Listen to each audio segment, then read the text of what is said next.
Dr. Ppel. Yes. Let's take that doctor up off your title real quick. Please. We all know you, Dr. Ppel. Dr. Ppel. But let's talk about who you really are, man. Give us a little bit about your history in the music industry. Let's talk about my history in the music industry. Well, I come from 3 generations of gospel singers. I mean, this was their profession. This is what they did for a living. My dad was a professional gospel singer. Back in the day, when I was 3 years old, my father used to sing with Sam Cooke and Bobby Womack and his brother and Lou Rawls, and they were called the Soul Stirrers. I was a little boy. I probably was about 3 or 4 when my dad broke off from the group. And we moved to, this was in Gary, Indiana. My father, since then, moved around 4 or 5 years old, moved to a little town outside of Cleveland called Ashtabula. And I think around age 5, probably a year or 2 after we moved to Ashtabula, my father joined a group called Edna Cook, who was a very famous black gospel singer back in the day, like back in, she was back there with Mahalia Jackson and the rest of them. Yeah, so pretty much. So my music background basically really started in the church. We moved to Detroit just before the riots. You can't take the floor out of the water. I was in a group at Northwestern High School. Well, in high school, I was in a group.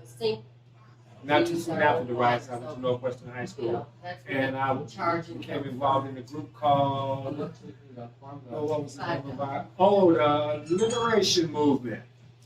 And it was 5 of us. Darcia Strickland, who was my girlfriend at that particular time, a young lady named Eugenia Harris, who was she was in the modern dance group there, and my neighborhood buddy up the street, Edward Deerhall, and another one of my friends named Preston Gray. So we used to do performances. We used to do a television program during that particular time. It was called The Pride Show. It was probably the first black musical program here in Detroit back in the late 60s, early 70s. A lady named Nadine Daniels was the producer of the show. It was on Channel 7. It came on every weekend, and we used to be one of the featured artists that would come on and open up the show with a song called This Generation. You probably heard the song This Generation. This generation flows from river to river, by leaps and bounds. I guess in the hoop. Yeah. So we used to do that television program, and I think I sung with the Liberation Movement for probably 2 or 3 years during high school. And after high school, after everybody graduated, the group broke up, honestly. But we were very well known in the neighborhood. We used to do all the. They used to have a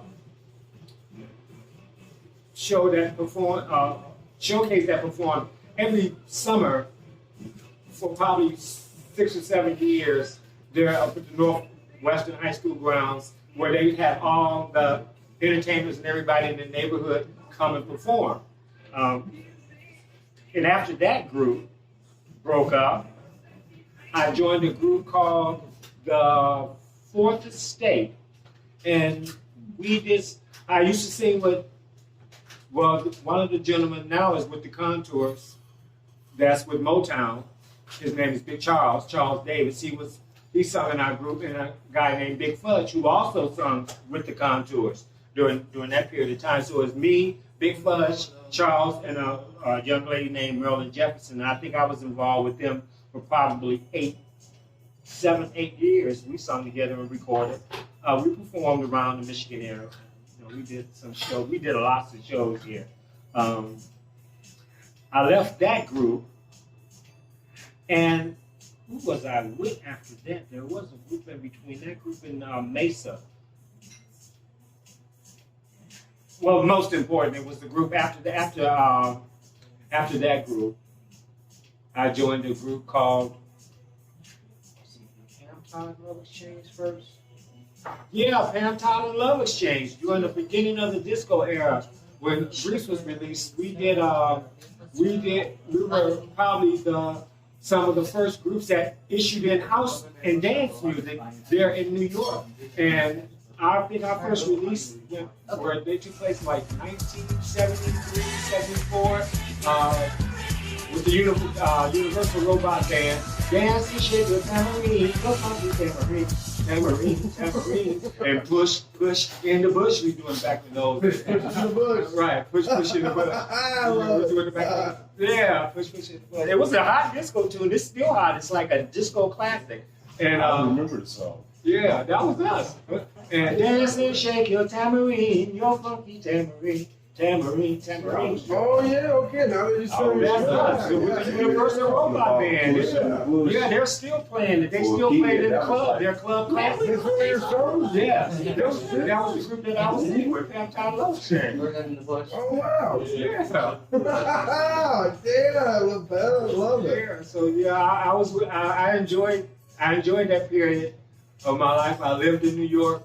I love New York. I love the recording industry. I used to run with Sidney Poitier's daughter. They lived over on 69th and Park Avenue, and man, we were supposed to have done background vocals for Donna Summers, and the chick that we was on contract with blew that gig for us.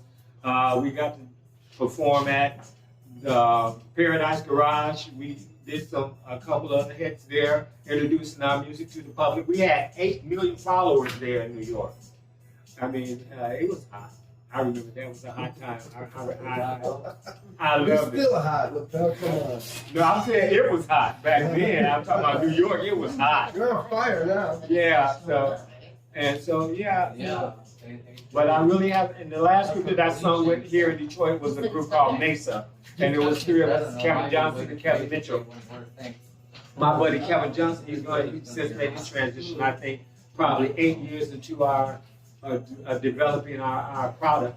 We developed a catalog of 196 songs. So when we signed our record label, we were 12 albums ready. We were just ready. All they had to do was go in and remix everything. And probably a year after signing our recording contract, and our shit went public. And was going up the ladder high. The youngest member of the guy that got me involved in the group, my best friend, he died from sickle cell. So it kind of tore the group apart. And we tried to audition guys to come in and fill in the space, and we just couldn't. We just didn't have that chemistry because we all wrote, we all sang, we all were part of the production, and whoever we brought into that tribe, they had to be able to fit in, and we just couldn't find anybody to give us the sound that we had, and it was. Go on YouTube, no, I'm not going to promote this stuff right now because I don't get none of that money. But that's another issue. Stop right there.